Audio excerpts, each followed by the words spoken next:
Radhe Radhe everyone, welcome back to my channel.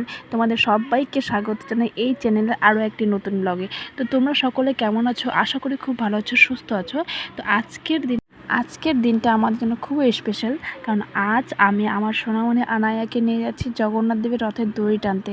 সকাল থেকে ওর আনন্দের জন্য শেষ নেই। বাইরে ঘুরতে যেতে ও খুব ভালোবাসে, আর আজ তো একদম স্পেশাল দিন। তো সবচেয়ে মজার ব্যাপার হলো যে ও এখন জগন্নাথ দেবের রথের দড়ি টানতে যাবে, তো এখন ওর সানগ্লাস ছাড়াও কোথাও যাবেই না।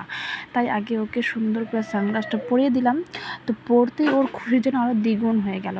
তো আমরা সবাই বেরিয়ে পড়লাম, শুধু একজন আসা বাকি ছিল, তাই একটু ওর জন্য অপেক্ষা করলাম।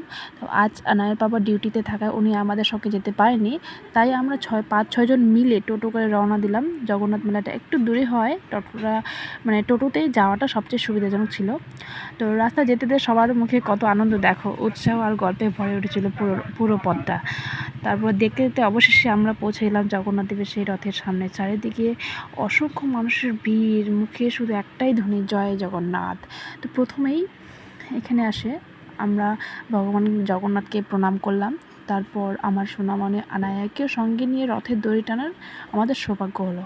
রথের দড়ি টানলাম কিছুটা রাস্তা। তারপর তাছাড়া অনেক ভক্তের বিশ্বাস যে ভক্তিভরে রথের দড়ি টানা ঈশ্বরের আশীর্বাদ লাভের একটি পবিত্র সুযোগ, এবং এটি সমতা ভক্তির প্রতীক। যাই হোক, তো এরপর আমরা দড়ি টানার পর আমরা প্রসাদ গ্রহণ করলাম। তবে ভিড় এতটাই বেশি ছিল যে আনায়াকে কোলে নিয়ে হাঁটা সত্যি কঠিন হয়ে যাচ্ছিল। তাই একটু রাস্তার পাশে দাঁড়িয়ে কিছুক্ষণ বিশ্রাম নিলাম। 2-4টা ভিডিও শ্যুট করলাম। করার পর তারপর আবার এই ভাষায় প্রকাশ করার মতো নয়। তো ভগবান জগন্নাথের আশীর্বাদ দিনটা খুব সুন্দরভাবে কাটলো। তোমাদের মধ্যে কে কে ভগবান জগন্নাথের রথের দড়ি টেনে তার আশীর্বাদ লাভ করার সৌভাগ্য পেয়েছো?